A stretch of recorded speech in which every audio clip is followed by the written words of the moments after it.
So I thought instead of doing a top 10 horror movies this year, I would do it on a tier list. Now I've watched 21 movies for the year of 2021. Thought I might as well. As you can see, here's all the movies I've got so far. What I'll do is I'm going to work from the bottom and I'm going to move my way up.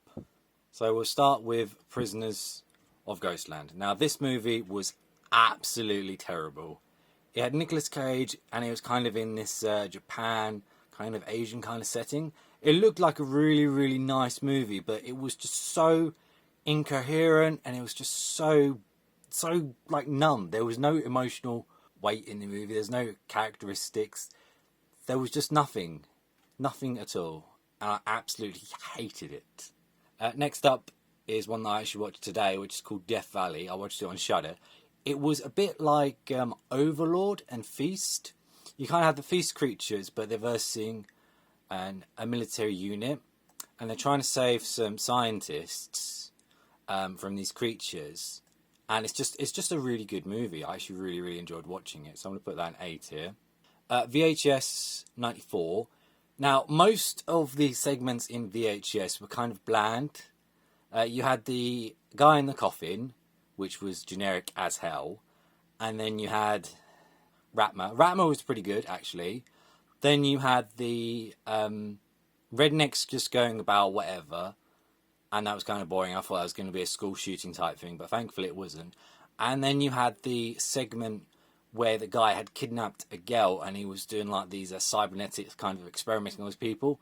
And it was just phenomenal. It was seriously amazing. Like, it was just action-packed from start to finish, that segment, and I absolutely loved it. But because of the rest of the segments, I'm going to have to put this in a B tier. Skylines, the third movie in the Skylines franchise. Now, yes, it is a sci-fi movie, but it does have quite a few horror elements in it. And I quite enjoyed it, although I would say it's a bit forgettable. All the creatures in this are kind of cookie cutter. They don't necessarily do anything, but I liked it. I didn't hate it, so I'm going to put that in C tier. Nobody Sleeps in the Woods Tonight 2. Now, I absolutely hated the first one with fat guys. It was just like a Hatchet movie or a Friday the 13th. It was generic, it felt like a rip-off, and it was terrible. But the second one, I actually found myself quite enjoying. It was following the female survivor from the first film, and you kind of have these two new creatures, and there's like a weird creature sex scene, and it's just a really, really bizarre movie, but I actually found myself quite enjoying it, so I'm actually going to put that in A tier. Psycho Goreman, it's such a B movie, but it's an enjoyable movie. I wouldn't say it stands out among any of the other movies I've seen this year, but I thought it was pretty good, so I'm actually going to put that in the middle, above VHS. There we go. Army of the Dead. Now, I really wanted to watch this for one reason. That was Dave Bautista. And he did not disappoint in this movie. I really liked his character. He had a bit of back and forth with the daughter because he killed his wife and the daughter held that against him, even though she was a zombie. And it was pretty interesting. The ending kind of hit me a bit hard. Not because it was an emotional ending per se, but there was something I really wanted to happen and it didn't really happen. So I'm going to put that in the middle as well, above Psycho Goreman, because that was good, but this was better. Then we have Willy's Wonderland. Now, my mum absolutely loves Nicolas Cage, right? And I enjoy some of his movies. I don't enjoy all of his movies, but this one was kind of like Five Nights at Freddy. He was trapped in this house with these animatronics, and everybody else who went in there, they were killing them easily. And then he just kind of lost it, and he just started taking them out. And it was just awesome. It was just an awesome B movie. So I'm actually putting that in S because that was one of my favourites of the year. I really, really had a good time watching Willy's Wonderland. Now, The Wrong Turn, I like the Wrong Turn franchise, but I don't think it's a very good franchise. It's very B movie and cookie cutter, you know. There's a lot of camp movies, a lot of killer movies where they're in the forest and stuff like that. It's a bit generic, and you know, they're the deformed people, but this one kind of did away with all of that. You keep it so it's in the woods, but This time, it was kind of like this underground society, and you didn't really find out what was going on until the third act. And even when all that happened, I wasn't quite sure how it was going to end, because there's so many twists and turns in this movie. But again, I have to say, it was one of the better ones of this year. I'm going to put it behind Willy's Wonderland at the moment, but I did really, really enjoy this one. Resident Evil, Welcome to Raccoon City. Now, I enjoy the games. I think the Alice movies were okay to good. There are a few good ones. Now, I think this movie is the best Resident Evil movie we've got, but I wouldn't necessarily say it was an amazing movie. Like, I would go out and buy it, but it's not something I'd go, oh yeah, you know, it's a must watch. So I'm going to actually put that in the C tier. Did I enjoy Modern Skylines? Yeah, I think I did. The only kind of downfall this one had for me is I quite like Leon as a character, and he was kind of an idiot throughout this movie. As I said, it didn't really detract. He was still my favourite character of the movie, but being a fan of the video games, it kind of had a little bit of a takeaway for it because it wasn't as accurate as it could have been. Don't Breathe 2. Now, I like the first Don't Breathe. I do. I don't think it's necessarily as good as everybody makes it out to be. And when I was going to watch this one, it looked like they were going to make him the good guy, and it looked like it was going to be another generic movie. But I was actually pleasantly surprised by this. The twists and turns it had were enjoyable, and it wasn't really a good versus evil kind of movie. It was like, which evil person is the lesser of two evils? And it was two like groups kind of clashing together. So I thought that was quite a unique take. So again, I'm actually going to say I really enjoyed that. I'm going to put that right there. Ghostbusters. Now, I know a lot of people are going to be looking at this and going, Ghostbusters, he's joking. This isn't a horror movie, but I always consider, like Beetlejuice and Addams Family, I always consider Ghostbusters to be a horror movie. It definitely treads in that kind of area. Whilst I did enjoy the movie, like a week later I was trying to think of what the last movie I saw in cinema, and I didn't actually remember seeing it. So for that reason, I'm actually going to put it here. It's a decent movie, but it's completely forgettable. It is completely forgettable. Right, now we got The Last Night in Soho. I was looking forward to this movie for so long, right?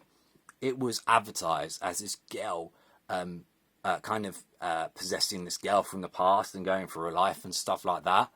And then it kind of detaches from that kind of situation, and it kind of becomes this kind of gritty world where you take like this beautiful creature and you twist it into something that's dark and vile. And I watched this in cinema and I thought it was really, really good. And then my brother came home, and it was his birthday and he wanted to watch something. And I was like, okay, well, if you want to do this, we can premium rent it. No worries. And he did that. And honestly, it was actually better watching it the second time. There were so many things in this movie that I actually liked picking out. Like, at the end, there's a twist, right? And they kind of had like all these nods and all these suggestions to it and stuff like that. But I didn't pick them up the first time. But on the second time, there was so many like nods to what was going to happen, and all the it was just a really, really well done movie, and I really, really appreciate it for that. So this is going to be another S tier movie. Come on, Willies. There we go. So far, that's my favourite. So I think this is looking pretty good so far. Now we got Malignant. Now, Malignant was another surprise, done by James Wan. I think his Saw movies are awesome. Dead Silence, we don't talk about the movie, it sucked. And then Insidious, which just isn't that good of a movie. I don't know why I jumped there, sorry. It's just not that good of a movie. But Malignant actually took me by surprise. It was another situation where the girl was dreaming, but she could see the killer doing all the killings. And it was kind of like an investigation kind of situation until it kind of ups the ante and it kind of becomes this completely weird, insane kind of movie. And I absolutely loved every second of watching Malignant. It was just so, so good. Halloween Kills, right? I wasn't a fan of the 2018 Halloween movie, right? And I was hoping the second one was kind of going to give it a new direction, somewhere to actually go. But it didn't. It had this stupid mob that shouted "Evil dies tonight" throughout the whole movie, there was no character development. There's nothing interesting in the movie. The only thing I liked about it was that Alison's boyfriend from the first one makes a return, and they kind of have a rekindling of their romance. But that's kind of such a throwaway scene. Oh, but it was just seriously. I ranted about this movie for 15 minutes. That's also on my channel if you want to watch that. But screw this movie. I didn't like it. No, I just didn't enjoy it. You know, I'm tempted to put it in the C tier. I am, but I'm not going to, because no, I did not like this movie. It was better than Prisoners of Ghostland, but no, I do not like Halloween Kills. Will I watch it again? Yes, because it's a Halloween movie. But aside from that, I did not like the movie. I'm not going to like the movie on rewatching it. It's going to be like Jason Takes Manhattan, where I only watch it when I have to watch the other ones. To a slightly better movie, we have Escape Room Contest of Champions. I really, really enjoyed the first Escape Room movie. I was hoping that it was going to be in the same vein, and you were going to have like this what they set up with this plain kind of setting, and it was going to be completely nuts. And it turned out to be generic at best. It was doing exactly the same thing the first one did, but to a lesser degree. All the characters are forgettable, all the traps are forgettable. It was just, you know, it just wasn't that good. So I'm actually going to put that in the D tier as well. Now, Candyman. Now we're getting somewhere, right? So, going into this movie, I thought it was just going to be a classic reboot, right? They started talking about Helen Lyle as this kind of ghost story, as if it wasn't actually canon, and they were kind of making their own lore and building upon it. And then, like, partway through the movie, it's revealed that, yes, it is actually a sequel. And it was so clever as well, because it reinvents Candyman, but at the same time, it still keeps all of Daniel Robitaille's stuff, and it actually builds upon it. It was absolutely amazing. Now, it's hard to put this one, because, yes, I love it, but at the same time, it would definitely be an S tier, but I'm not too sure if I want to put it in front of Last Night and Soho and Malignant. I think I'm going to put it in the middle, just because I did enjoy watching this a little bit more than Last Night and Soho, but in the originality, these two are much more original than Candyman. You know, we've had 4 Candyman movies, and this, yes, it is a very good movie, but it is still a reboot, and it's still using the same thing, whereas Malignant and Last Night in Soho are completely their own thing. So, depending on how you're rating them, I would stick with that. I might change my mind through this, but we've only got 4 more movies, so it's not very likely. The Forever Purge is the next one. Now, this is another one that I found myself enjoying. Like the Wrong Turn series, I wouldn't say the Purge series is necessarily good. I think the first one is awful. The second one's the best. The third one's okay. The first Purge, actually, the one that's called First Purge, the actual 4th one in the series, I actually really enjoy that movie. I enjoyed the urban setting. I enjoyed the tone. I thought it was really, really good. And this one was just like, you know, a Purge movie, and then the Purges just don't stop, and then they keep coming for you. Now, it's an interesting premise, but it doesn't cover any new ground. So for that reason, I'm going to put that in C tier. I'm actually going to put that ahead of the other two. I enjoyed it, but it didn't cover any new ground. It didn't do anything. Sorry about that. My camera seemed to die whilst I was recording. It's a bit of a pain in the ass. Thinking about it, I'm actually going to move Willy's Wonderland and Wrong Turn down.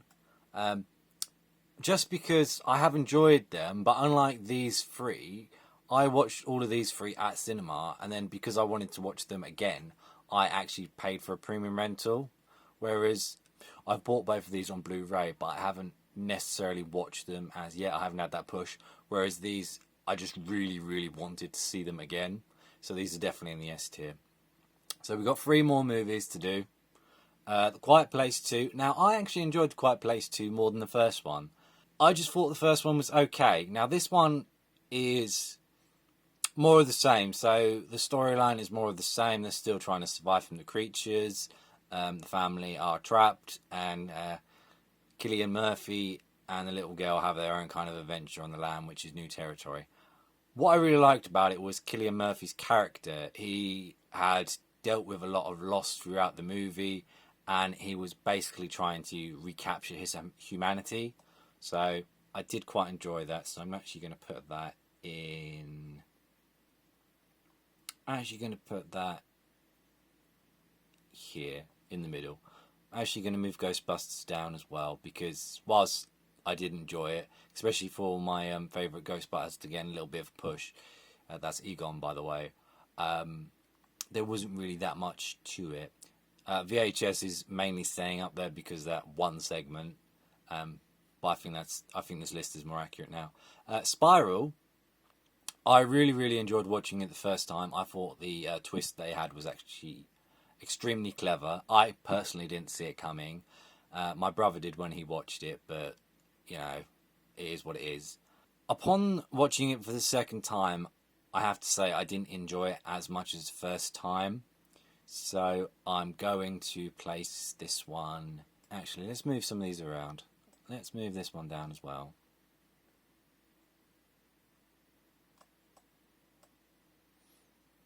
And let's put Spiral here. Yeah, I think that's better, yeah. And then last but not least, Conjuring. Now, I have enjoyed all the Conjuring movies. I think they are really good for what they are. I think on rewatch, this one is probably going to go higher up in the series ranking as opposed to the rest, because it tries to do something different. It's not a possession. It's not like an exorcism. It's not a ghost story. I want to say it's a necromancer, but I believe the villain in this was actually a pagan. Yeah, but it took kind of a different route. I would have liked to see more court drama and the actual proceedings and stuff like that. But for what it was, I thought it was a pretty good time. So I'm actually going to put that one. I'm actually going to put that in. Going to put it there. So yeah, that's my top horror movies this year. This is everything that was released in 2021 in the UK. And yeah, thank you for watching.